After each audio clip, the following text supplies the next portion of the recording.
All right, Andrew, thank you. Right now, I want to get you to a benefit concert to support one of our local fallen heroes. Deputy Nicholas Weist was killed in the line of duty back in April. He was only 34 years old, a Knox County Sheriff's deputy. He was setting up a spike strip at the time during a high-speed chase that was happening in Henry County. And that's when he was struck and killed, authorities say, by the speeding car that was involved in the chase. Tonight, the community is coming together. It is for a benefit concert in the deputy's honor. It is happening in Geneseo. Joining us live is Ike Hatchett. He is the president of the Spoon River Valley Fraternal Order of Police, and we thank you so much. I know it's early. Thank you for joining us this morning. Good morning, Ann. Thank you. I know it's only been a couple of months now, and I know you and a lot of your fellow officers have talked to the deputy's widow. How is she doing right now, and how are the young kids? She is, Jess is doing well. The kids are doing good, and every day is a new day, and it's the first day without Nick.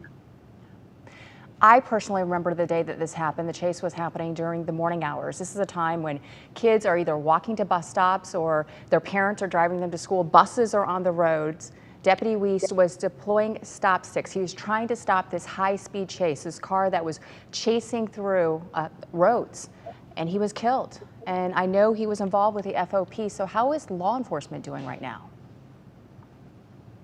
It's, you cope with each loss differently, and Nick was a great guy. He was Knox County's trustee on our board, and it's tough, it's difficult, but we come together as a family and persevere.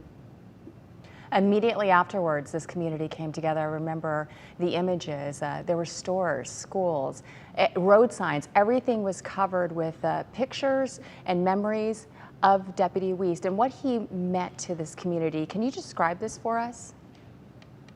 It's always, in the times that we live in now, that it's difficult being a police officer, but the evil act that was perpetrated by one on April 29th does not get to speak for the entire community, and the outpouring was, it's always moving, and everybody came together, worked together as a community to help the healing process, and the healing process will continue for months to come.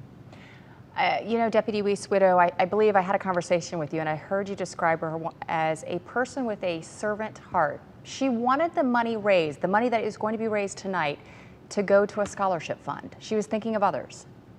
Yes, and I spoke with Mike Sponsler, the retired police chief of Aledo, yesterday, who was Nick's mentor that brought him into law enforcement. And even early on, Nick wanted at the end of his career to establish a scholarship that would help someone else that wanting to get into law enforcement. Nick graduated from WIU, I think it was back in 2009, and so we were approached by some Knox County members and wanted to know if it was something we could do. So we're now in the process of establishing a 501(c) foundation that we will run Nick's scholarship through, and we will be doing other fundraising events, but the Renegade Pigs chapter of Quad Cities, I believe they're called the Road Hogs, reached out to Mike Sponsler and wanted to do this benefit, and Jessica wanted 100% of the funds that would be raised tonight to go to the scholarship fund.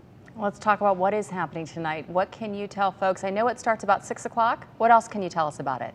It's going to be 6 to 11 tonight at the Central Bank Pavilion, Geneseo. I think Lee Henry Road will be a band playing, and I don't know exactly what all is going to take place. I know that Nick's widow, Jess, will be there.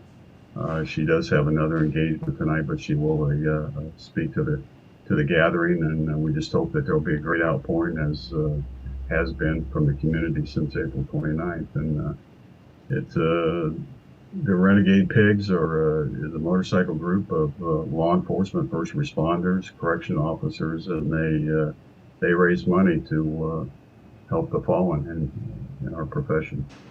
All right, Ike, thank you for joining us. We'll have all the information again of this event happening in Geneseo coming up probably in just about 10 minutes. We'll get you all the details. Ike, thank you again for joining us today, this morning.